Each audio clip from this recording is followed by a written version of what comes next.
All right. Hello, everyone. Welcome back to yet another episode of The Reminder Remedy. I am here today with my very own network I can't even say it correctly, podcast network, the CEO. So that lets you know I have to get penciled in because she's a busy woman. She's a mom. And y'all, I just found out that she works for NASA, which we know they only hire the smartest. Like, come on, we're giving hitting figures this morning. So welcome to the show, Rachel. Hi, thank you so much for having me. I will make time for you anytime. I am just honored. I am very glad to be having this conversation with you today. Both of us have a love for the podcasting space. In the last year, to be able to be one of the founding shows and hosts for your network has just been super exciting. So I'm excited to see all of the things that happen. But just to kind of give the listeners a quick background, I'm going to go ahead and grab your bio, which I just lost because we had a little tech issue. So I'll find it again. But it's always a tech issue. It's always a tech issue, right? You have to just roll with it. So let's do this. Here we go. All right, y'all. So I already told you her name is Rachel Pierre, but let's learn a little bit more about Rachel. So Rachel Pierre is an innovative strategist, a writer, podcaster, and mom of two incredible boys, a boy mom. As the founder of Mommifaceted Media, Rachel shares the stories of Black motherhood in all facets of life, and connects lifestyle brands to moms of color so they can build authenticity and true community. In 2022, Rachel launched a podcast network to highlight Black mom podcasters. Rachel's writing and work has been published in Parents, Scary Mommy, Mom.com, and Romper. As a speaker, Rachel has delivered talks at Podfest, Podcast Movement, and Mom 2.0. So we know that we're getting ready to get some good stuff because I feel like the landscape is changing. So we'll get into, the podcasting details, right? Because I think that this is actually the first episode where I've actually talked about podcasting on the podcast, but it's something that I frequently get asked about. And when it comes to content, it really is, outside of writing, probably my favorite thing to do because it's not overly curated, right? It's really just kind of in that moment. But before we talk about the details of that, I want to know a little bit about your story. So if you had to go back, right, and think about your childhood and even now, like what are some of the most significant or one of the most significant moments that come to mind for you that have kind of made you who you are today? Oh, that's a good question. I have always been a quiet person. So I don't know if you've come across this, but I find a lot of podcasters are introverts and we like to, have that time of quiet, time of kind of building ourselves back up in our own solitary space. And I've always been that way. And I've never had, a large friend group or just been good with big crowds. And I've always been drawn to just one-on-one conversations or small group conversations. I can think about, in high school, I had probably 4 good friends that just kind of stayed that way. In college, same thing, had a few friends. And in all my social groups, I have been sort of a connector, a liaison of one person's trying to explain something, the other person's not getting it. And so I somehow end up in the middle of things, trying to help navigate and narrate what's happening in our friend groups. And I think that part of my personality is what has made me able to translate on a podcast and try to tell stories on behalf of other people, like Black moms. And that's really where I've tried to put my little kind of impact on this space. And that's really where it came from. I think it's just reflecting and realizing that I'm not necessarily going to be the big personality in the room, but if there's some sort of small touches, small connections, that's really where I shine. And I try to stay where I'm good. Mhm. Things I'm good at, I try to stay in that realm. Yeah, I love that. And I think that, that's a big part of even on the coaching side of things is understanding like what are those fundamental personality traits that we don't sometimes even realize initially that they're strengths, that when we do understand like, oh, this is actually my gift and my superpower, we can lean into it more.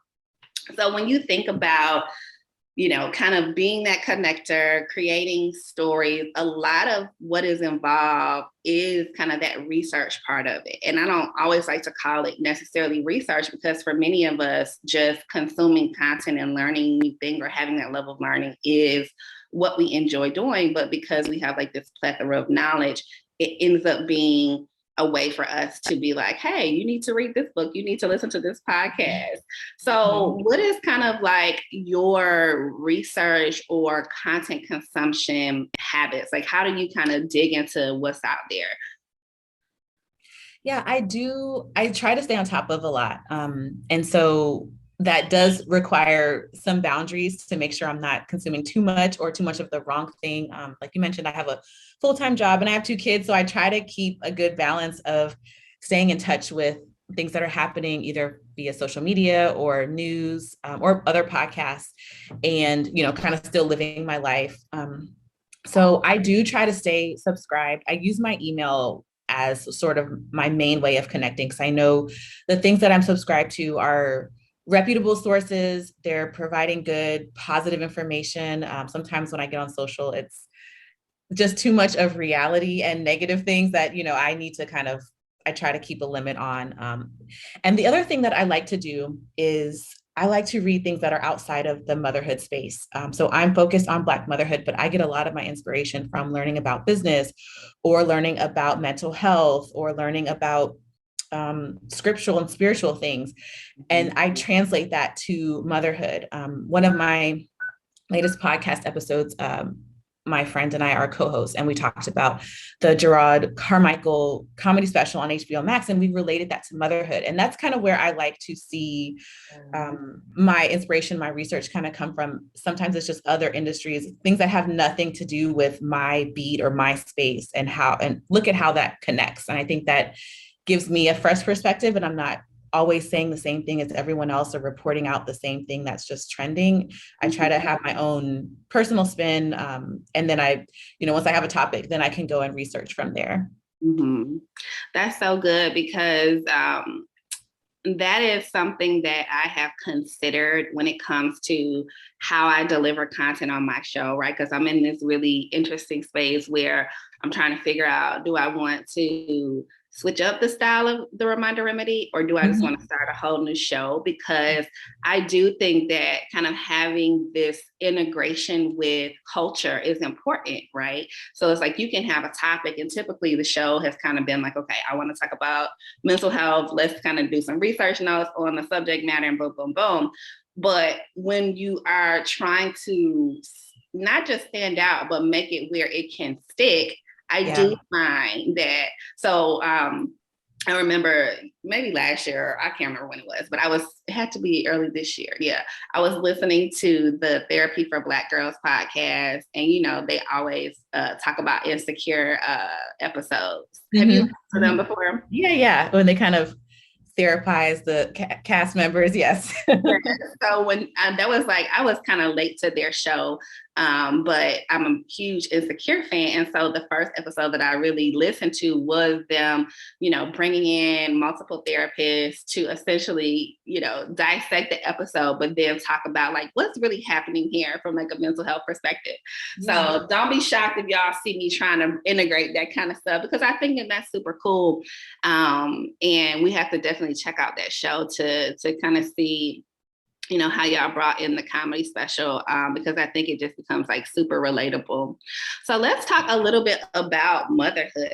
Like, how has that been for you when it comes to being able to find your space, right? Like, I think that for me, I still have not gotten my rhythm with working, business, motherhood. and part of me is like, okay with it. Cause I'm like, okay, I'm really just like 90% mom and 10% everything else right now. But I often question, like, when will I be able to like really feel like I'm getting traction, with my business, having all of these gremlins. So like, how do you kind of manage that? Yes, I call mine turkeys. I get that. So I think the thing, and my kids are only 5 and 2. So I think, things are still evolving for me. But what I've learned is kind of what you just said about in this season, you're like 90% mom, 10% everything else. And I'm really trying to look at it in seasons. When, both of my kids were younger, it was hard to manage anything extra. Now that my oldest is 5 and my 2-year-old is almost 3, and he can kind of sit and do things for, 30 minutes at a time, I have more available space to add in extra things, or do other things. I have a babysitter, they're comfortable with her, so I can plan ahead, if I need to get out and do things. And that's just a new season for me at this point. It's not going to be, kind of, I think what you're getting at, of where I can really knock all these things off my to-do list and get all of this work done and really hit these milestones and hit these goals. A majority of the time at this point, I'm kind of like you. It's like 70% mom, 10% work. I'm trying to fit a little bit of Rachel in better this year than I was in the past. And so in this season, I'm sort of reconfiguring all of those percentages. But, for me, motherhood is always going to be the majority of it. And to me, that also means that I have to be a great Rachel. So I'm going to prioritize working out. I'm going to prioritize, my quiet time, because I can't be that great mom without those things. So trying to keep all of that in perspective helps me to not feel bad about us, eating chicken nuggets 3 nights in a row, or doing things on the weekends that cost money because I just, we need to get out of the house. Those kind of things where I might feel a little bit guilty about. It's helping me to keep in perspective that I'm really just trying to be the best mom. And that means being a great Rachel, being a great employee. I love working, being a great CEO of this network. I love all of those things. And that makes me a great mom. And so I'm trying to keep all of that sort of like a stew where it's all, kind of bubbling together. Yeah, for sure. And it's like the pot just keep stirring it and like rotate as you need. Yeah.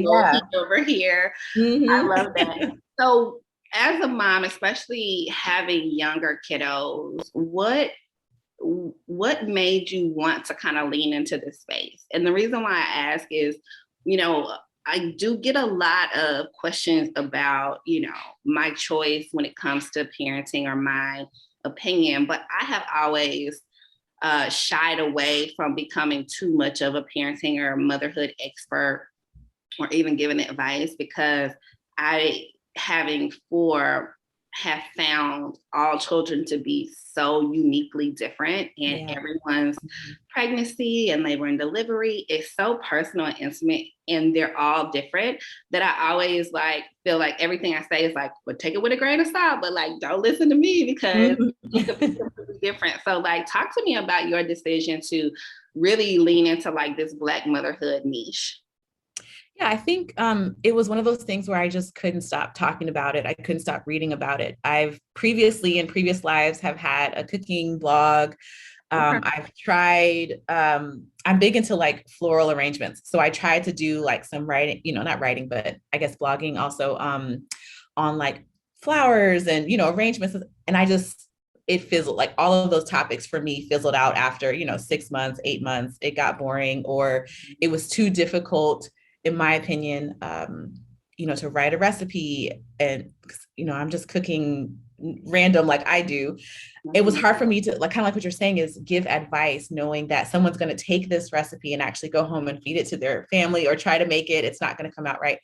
But with motherhood, it was the thing where I couldn't stop talking about it. I couldn't stop, getting deeper into it, finding women who were parenting like me or not parenting like me, and figuring out what were they doing. And I think I did come across what you're saying of being cautious about advice. And that's where, to me, podcasting is so beautiful, because I can say what I need to say, get on my soapbox, but I have this guest who's sharing her own experience, and it's completely different than mine. We may have some similarities, we may not. And all of this is just a conversation that the listener is privy to, and they can take what they need and leave the rest. And so Right. I think the podcasting space has made that available for me, where I'm not an expert on actual parenting, but an expert on the journey of mothers and how varied they are and different. And that's what I try to, in my writing or in any podcast episode, share that this is one experience. Other people have done it this way. You may want to ask yourself these questions to figure out your own experience, kind of just bring others into that conversation that I find so fascinating. Mm-hmm. Yeah. Yeah, I love that. And I love how you said, like, this is a conversation, right? Like, my opinion is not Bible. Most things aren't, right? So it is like, eat the meat and leave the bones kind of thing. Yes. So why podcasting in general, right? So like, once you kind of knew, like, this is my lane, right? Because one of the things that you also said that I want to point out is you do have multiple interests, and you did try multiple things when it came to like putting it in the world. And I think that is something that many of us are not taking enough risk on, right? It's like the testing phase, because you can be super passionate about something, but then when you have to actually turn it into a business model, you're like, now it's taking the joy out of cooking, or, I don't want to put together flowers anymore. So being able to kind of say, okay, I tried that, and not take that as a defeat, right? Around, well, I'm just not good at creating content. It's just, I haven't found my thing yet, or I'm discovering my thing. I want to point that out. But, when you think about the medium, right? So now we have podcasting, video podcasting, we got all the socials, Instagram, YouTube, Reels within the Instagram, TikTok, and what's the gaming app that everybody makes money on? Twitch? Is it called Twitch? Yeah.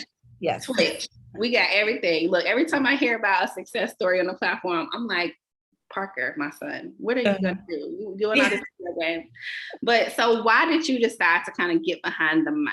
And, what was that like for you, deciding that would be like your kind of way to get information out there? I have always been I've always been a reader of blogs. And so naturally I started in that route. But I found that with blogs, trying to write out kind of like this conversation as a written piece would not work. No one would read our conversation back and forth talking about these things. It just wouldn't make sense.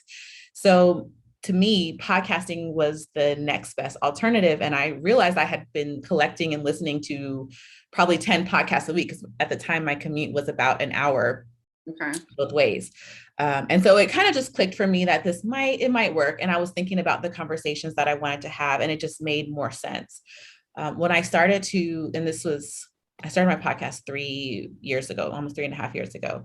So at that time, it was very easy to just try to set up, some sort of way to record, invite someone onto your show.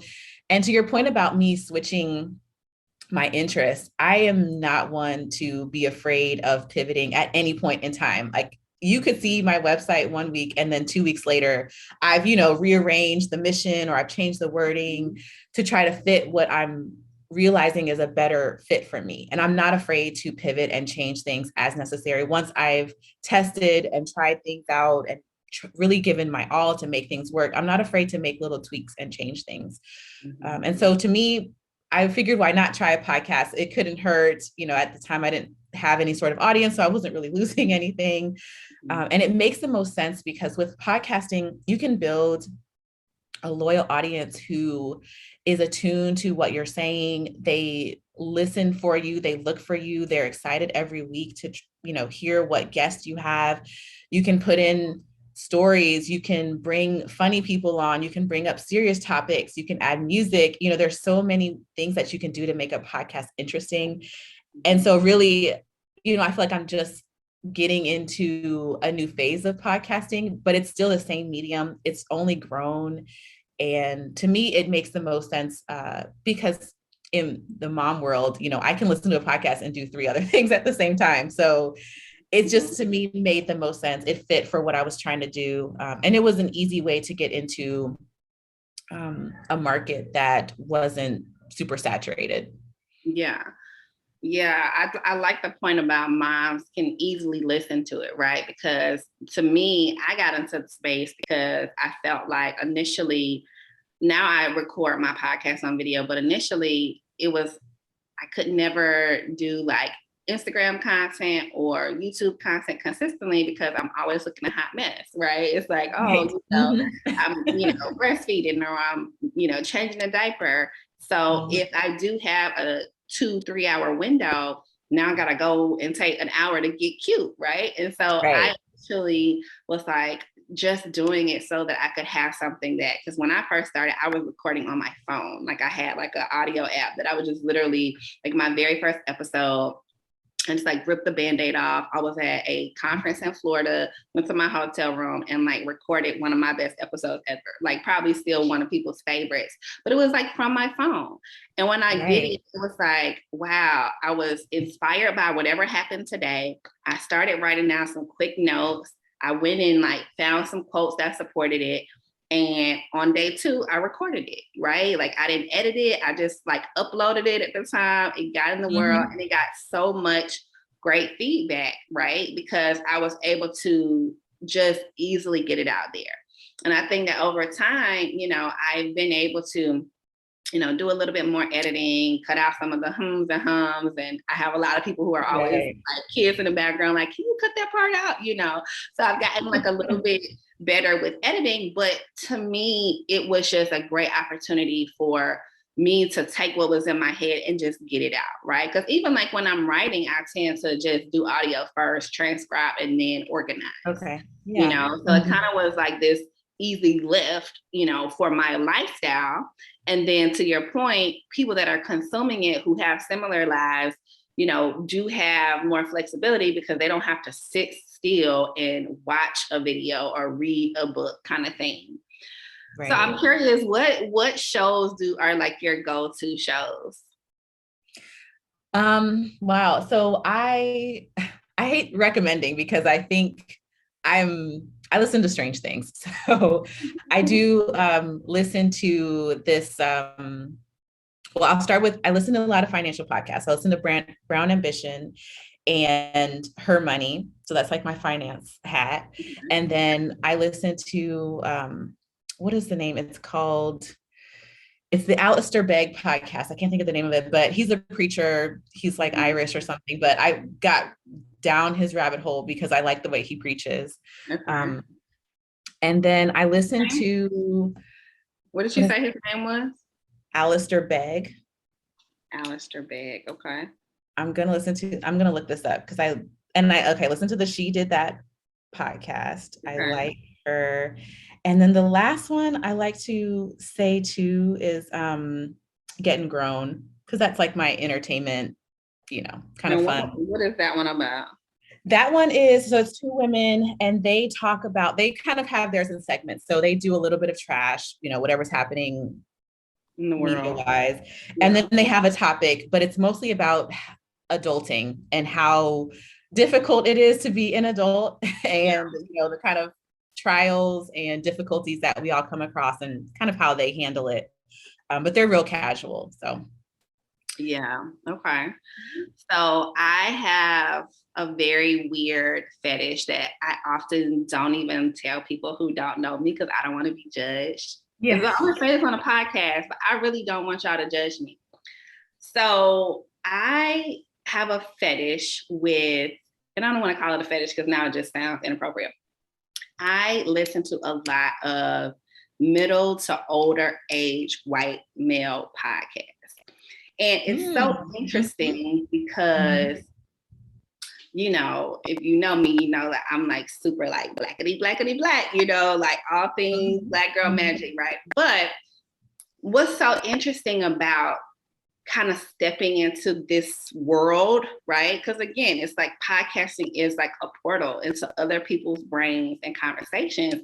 And it's like, as a Black woman, outside of the podcasting space, I'm not in rooms with white men talking about random stuff, right? And so what has stood out to me about, these particular shows is how much I do not know when I listen to them, right? So like if I listen to shows that are super relatable, love it. I can kiki and laugh and reflect on like these insecure episodes. But it's something about being in spaces that most times would never be an invitation to come and be a fly on the wall between two people who I just don't interact with in real life has been very eye-opening, right? Because the simple luxuries and privilege that exist in the things that they get to think about. So there's a show called the 80,000 Hour Podcast. Have you ever heard of that? I haven't. Okay. So let me back it up and pay homage to my favorite show, which is the Tim Ferriss show. So anyone who's been following me knows that the 4-Hour Work Week was basically like my book that essentially I was on jury duty back in 2012 and no, it was 2013. And maybe 6 weeks later, I had just left my whole banking career after reading the book. Like that's how much that book like was a generational thing for many of us being like, all right, the internet is where it is. Social media is at the time, nobody was even using social for real for business. But we all had this idea that like e-commerce and, internet marketing could be like the next wave. And so I was like, okay, I'm out. I'm about to work from home. So Tim has always kind of been my guy. And so in the last 2 years, I found his podcast. And it's just like my favorite show. Like I listen to it every single week. I read all his blogs. We have mostly the same interests when it comes to like self-development. And so like he has the most fascinating guests on his show. So anyways, one of the guests that he had was this guy who has a podcast called the 80,000 Hour Podcast. So his name is Rob Wiblin. And basically his company is called 80,000 Hours because that is the amount of time that most of us will work over a span of our lifetime. And so his whole thing is like, you have 80,000 hours in this life, like you should do meaningful work, right? So he has a website that basically is a database of jobs or roles or careers that need people, right? So if you're thinking about what do I want to do with my life, you can go to this website and find out like what is the need in the world. Now, most of the stuff that's on the website is like, curing cancer. Like it's super detailed. It's most of it's like engineering, science, tech data. But on his show, what he does is he'll have guests come on and he'll ask them the most random shit. Like he'll be like, okay, what do you think about Russia and Ukraine? And these people will like talk about their opinion on it, right? And then he'll switch and he'll be like, so what are your thoughts on the well-being of farm life animals and their impact on the food industry? So it'll be like going from like one topic to something super random, but it's like rapid fire. But what's so fascinating is that these people really know about all of these topics, even though it's not their subject matter. And so it's interesting because I'm like, how do you even have time to know about all of these things, right? Like that is just a luxury. Sure. So anyways, I listened to the 80-hour podcast, Tim Ferriss. I listened to Cal Newport. These are all white men. Y'all don't judge me, okay? It's just interesting stuff.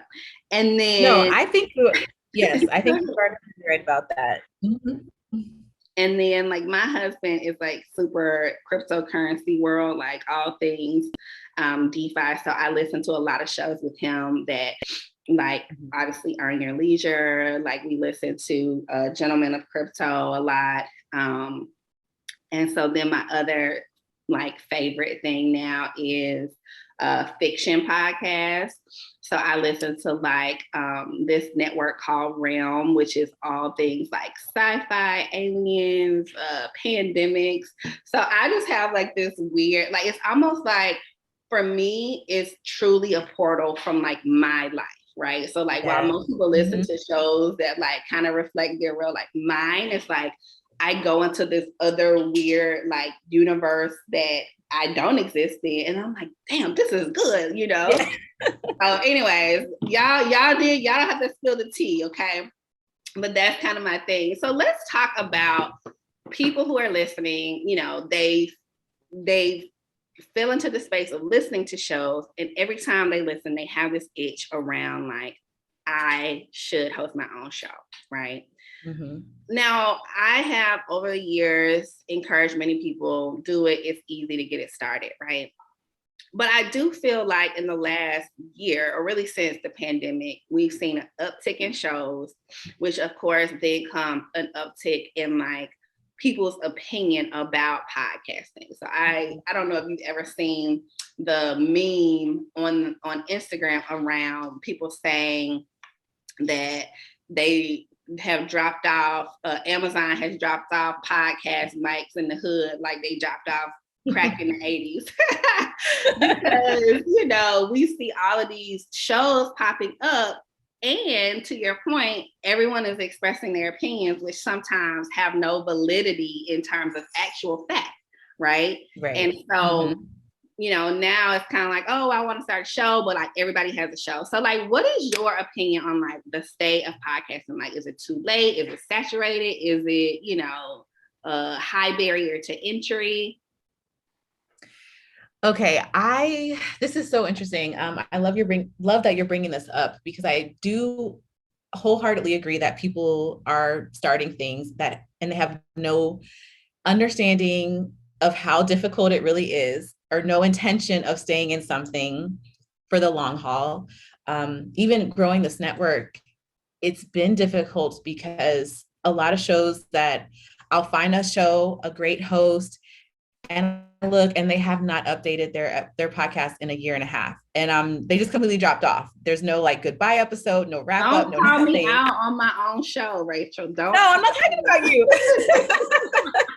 Because my listeners know, like, I'll go hard for 6 weeks and I'll be gone for 5 months. But okay, go ahead. But you come back. You come back, or we can find you. I'm not talking about you.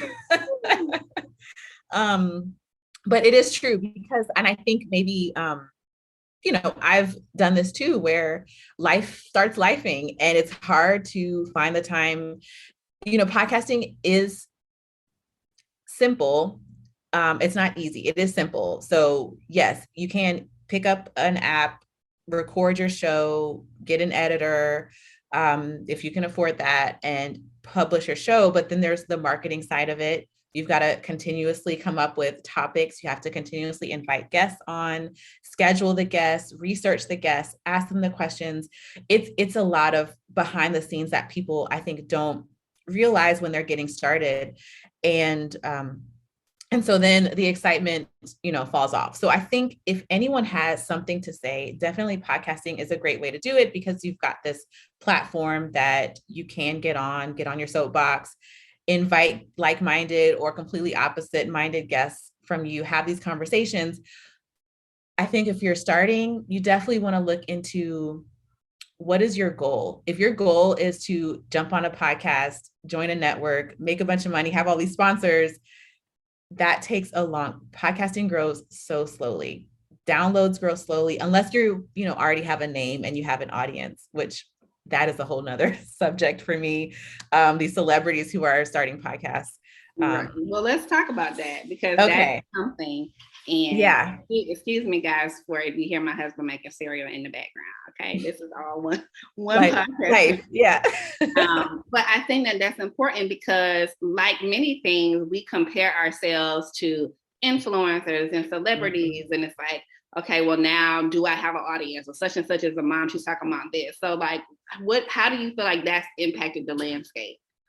I think it's made it hard for normal, everyday people. I look at, in the mom space, there's several shows who have come and grown overnight because they're celebrity hosts, or they're just in that realm of, they've already got this major audience on social, so they start a podcast and now they're getting sponsorships or speaking opportunities, or just other things that quite frankly, all of the hosts on our network could do. And it makes it very difficult for people to have the drive to listen to our shows, to support us as smaller podcasters, to kind of get into the space. When I'm talking to brands about, this is why our shows are so amazing, we have this audience.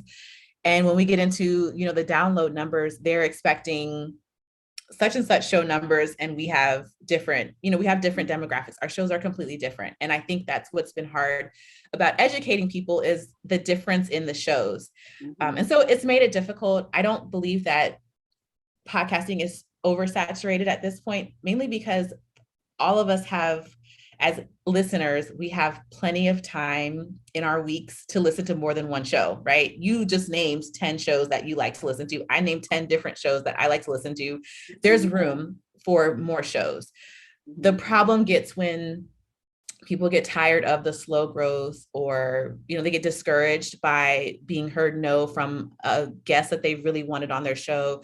So I would just say, if anyone's thinking about joining, to really, be honest and commit to 6 months, or commit to a certain amount of time that you're going to do your show. Leave it at a season, try it out for a little while, but just know that it's going to come with a lot of back end work that you're not seeing when you are listening, or you like watching something on YouTube. You're not seeing all of the back end work.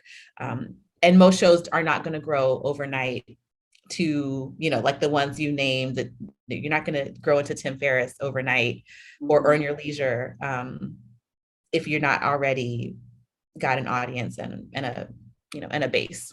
Yeah.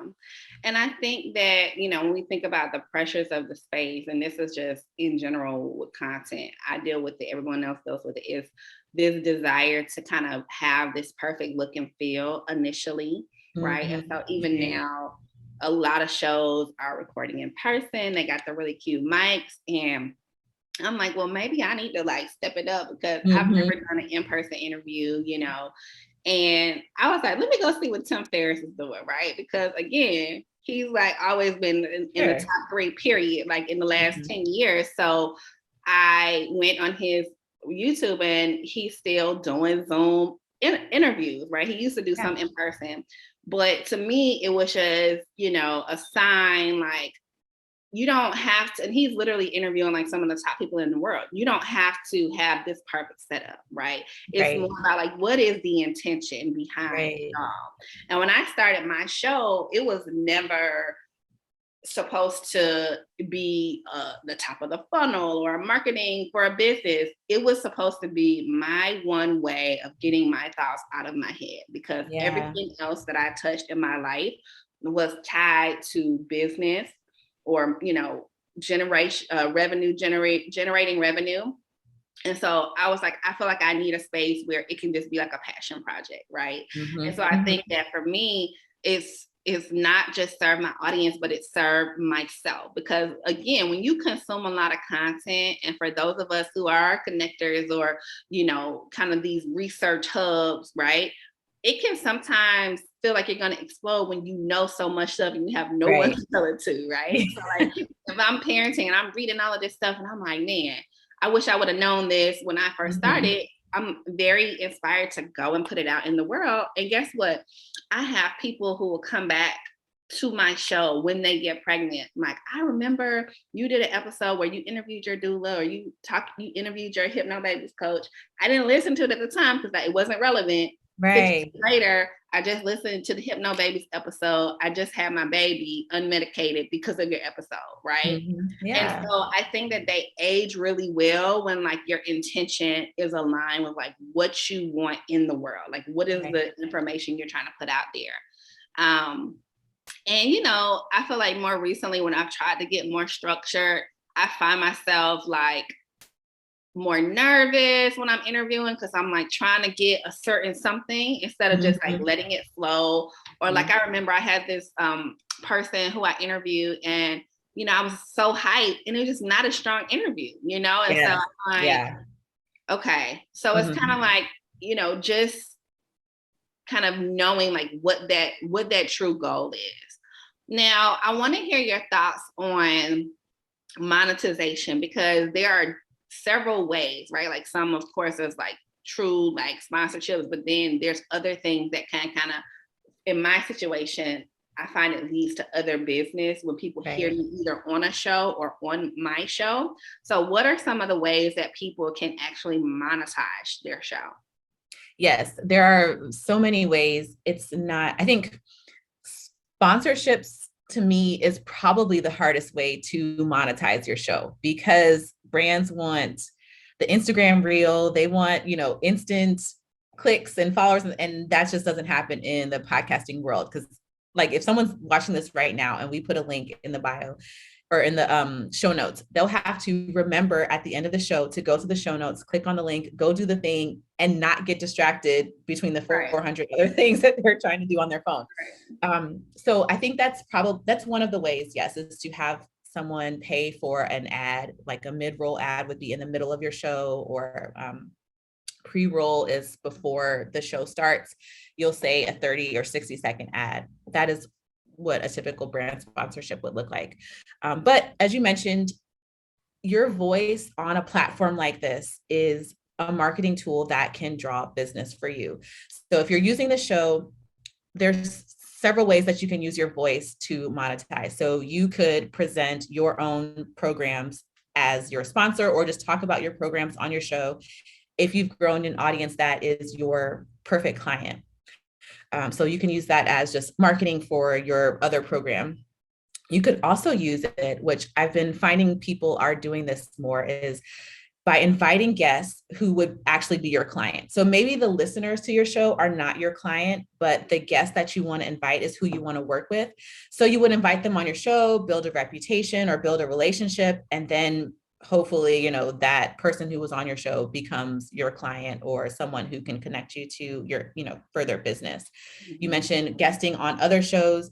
That's another way of marketing yourself. And so sometimes you can use your show as like a trade. So like you could be on my show and I'd be on your show. And that way both of our audiences can hear each other. And then you can promote, your program or your product, whatever it is, on another person's show. So those are the main ways you could use your podcast to build your audience on a different platform. If you want everyone to go and follow you on TikTok and you actually monetize your TikTok, more, you can just send people there, and then you're not being salesy and pushy on your podcast because you're already doing that on your TikTok. So it's definitely a vehicle that you can use in a lot of different ways.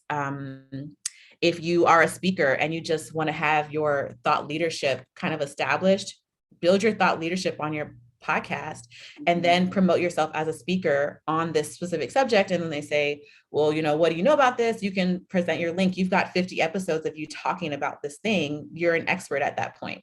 So definitely a lot of creative ways that you can use your podcast and your platform. And then there's always the fact that people will find you by searching your topics, and that, can lead to business as well.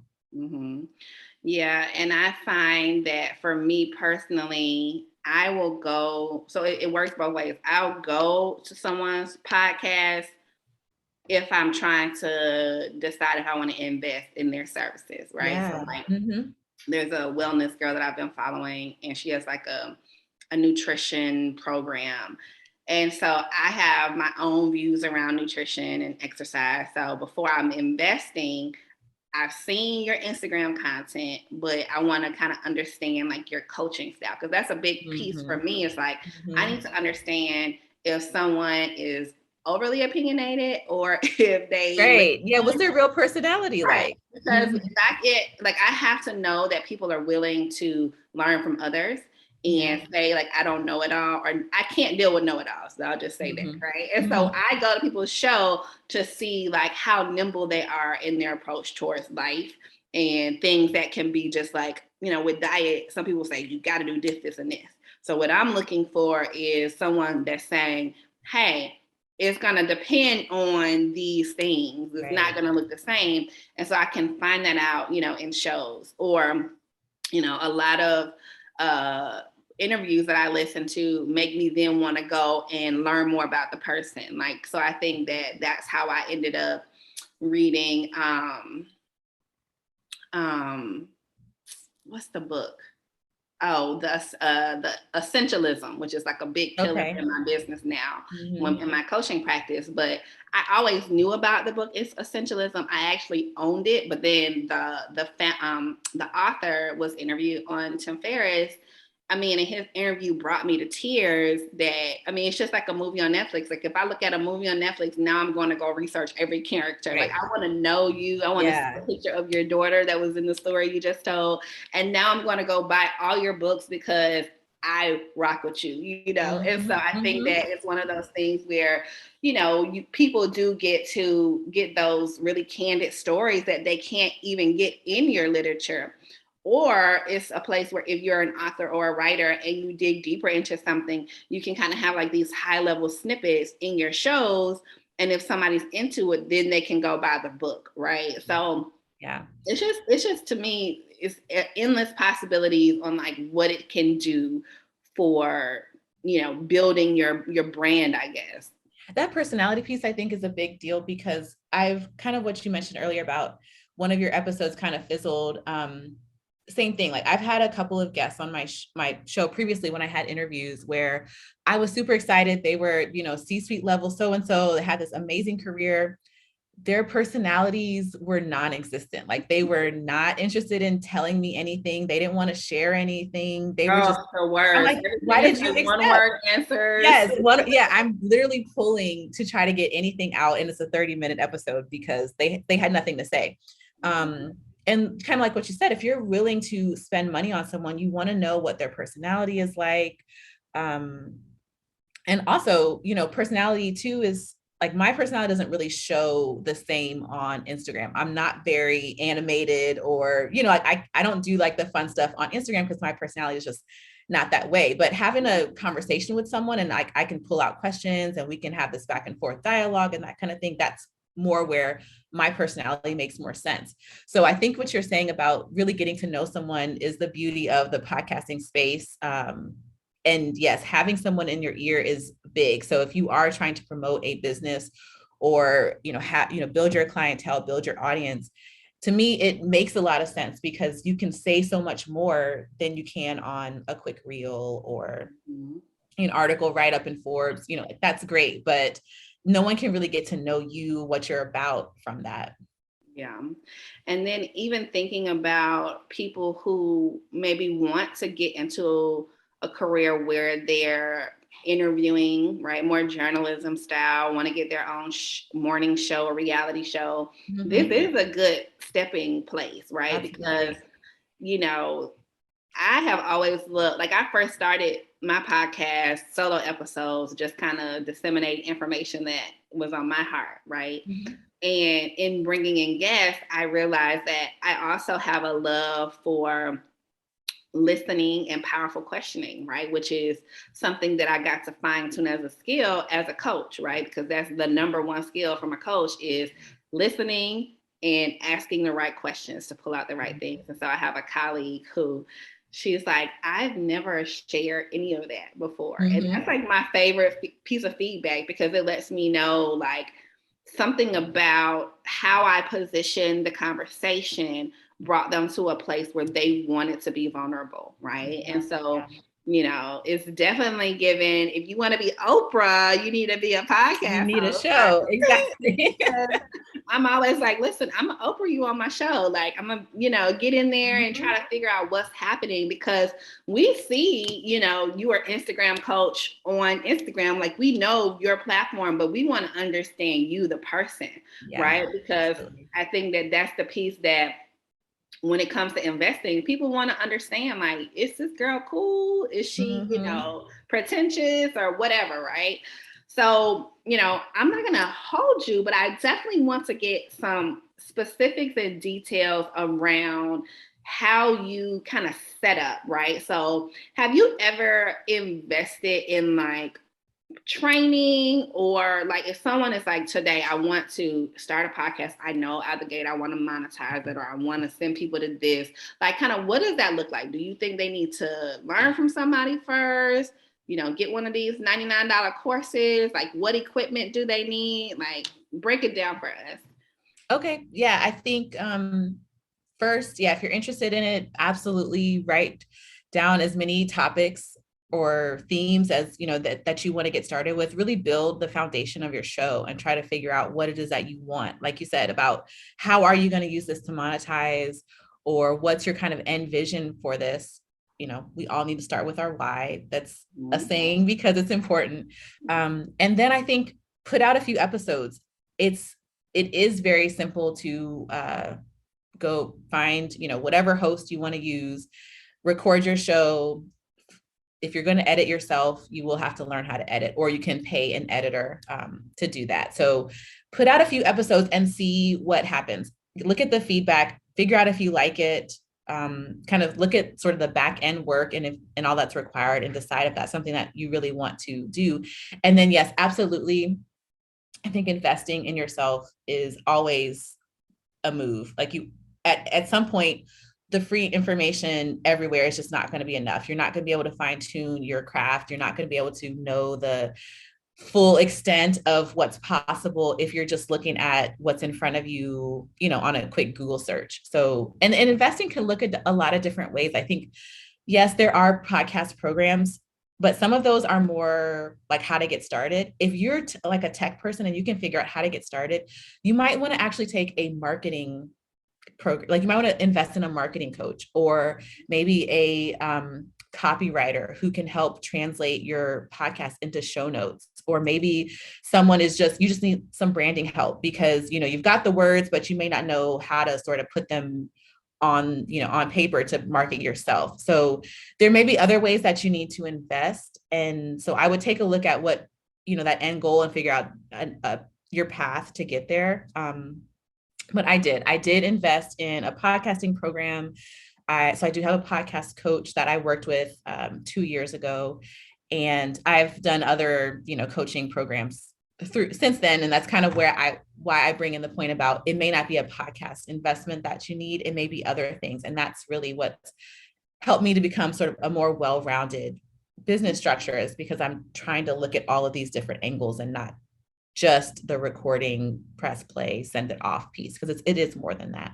Mm-hmm. Yeah, for sure.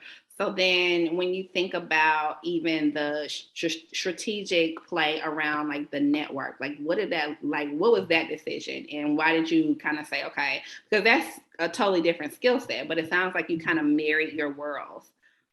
I did. Yeah, it was a connection because I was, so kind of going back to, and I don't want to make this like I'm having this big issue with smaller podcasts, but specifically Black moms who are podcasting, a lot of us do have smaller shows. And so when I was trying to pitch my show for sponsorships, it was just difficult to kind of educate brands. Brands are slow to put money towards ads on shows in general. It's just one of the later marketing tools that companies are not really familiar with. So the education piece, as I was talking to some of the contacts that I had, I realized that being part of a network would be a great tool to pull all of us together and make a bigger impact.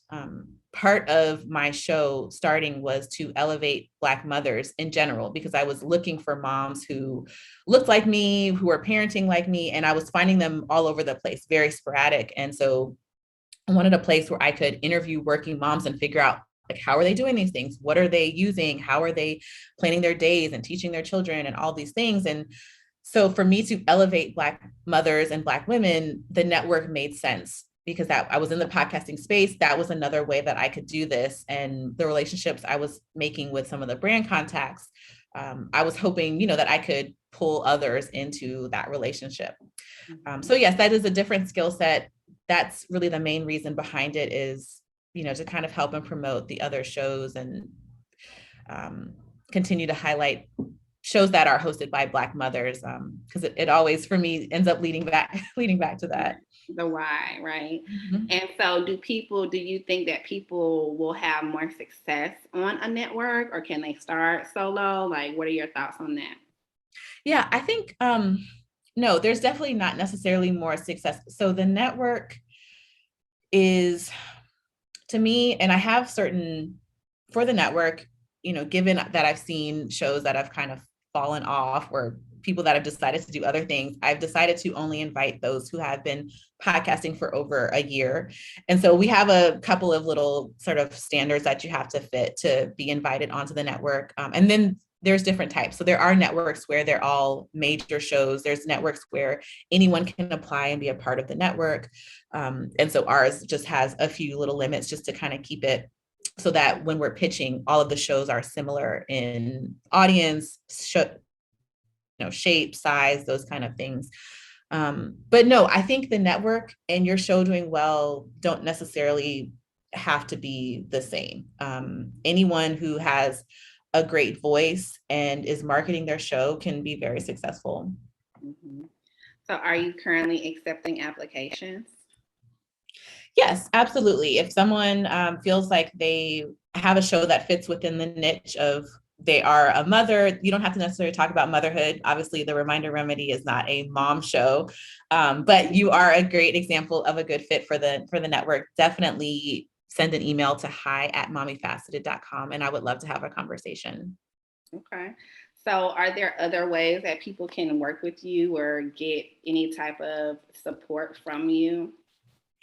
At this time, I am not working one-on-one. I'm kind of moving towards consulting with the brands and forcing them to better engage with moms of color and build out their marketing arm. So I'm focused on that and the network, but I'm always looking for connections. I'm on LinkedIn almost 24/7. I've kind of adopted that as my second platform. So I would love to definitely meet with anyone. I tend to give out advice more than I should. So, if anyone has questions about podcasting or things, I'm generally open to talking. So yeah, definitely find me anywhere. I'm at Rach Pierre on Instagram, or LinkedIn is Rachel Pierre. I love it. Well, I am excited about where the network is going to go. I'm thinking that, there are people out there that even have, one thing I was going to add around the monetization is that I know people who don't necessarily run businesses, like their podcasts, they don't have sponsors yet because, they're fairly new. And to your point, it's difficult, but they monetize through like the community, right? So that's the other piece. Like people can buy merch and journals and necklaces and or cooking materials, like whatever that community is. It's kind of like that connection piece beyond the why is like the listenership, the followers. Those are the people that obviously you're adding the most value to. And so the more that they can feel a part of something like a tribe, I have found to be a way that people are very successful early on. It's like, find your people, talk about what y'all care about, and kind of just continue to be a voice for them. So I think that, when I think about the network, it is, finding this hub of space where someone says like, this is the season that I'm in, and these are the type of people that I want to kind of listen to. They can be able to go to a network and just follow those people or contribute to something like that, right? And so right, exactly. I'm excited about it, but we will definitely have to maybe do like a master class, because I feel like with podcasting, sometimes it's like more visual, right? It's like, yes, sometimes you just got to get in there and be like, okay, look, just starting out, do this. Or, if you're been in for a year, this is next stage in terms of, pitch letters or whatever. So we'll put that on our docket. Yes. Well, thank you so much. And we look forward to seeing you soon. Great. Thank you, Alena. This was really nice.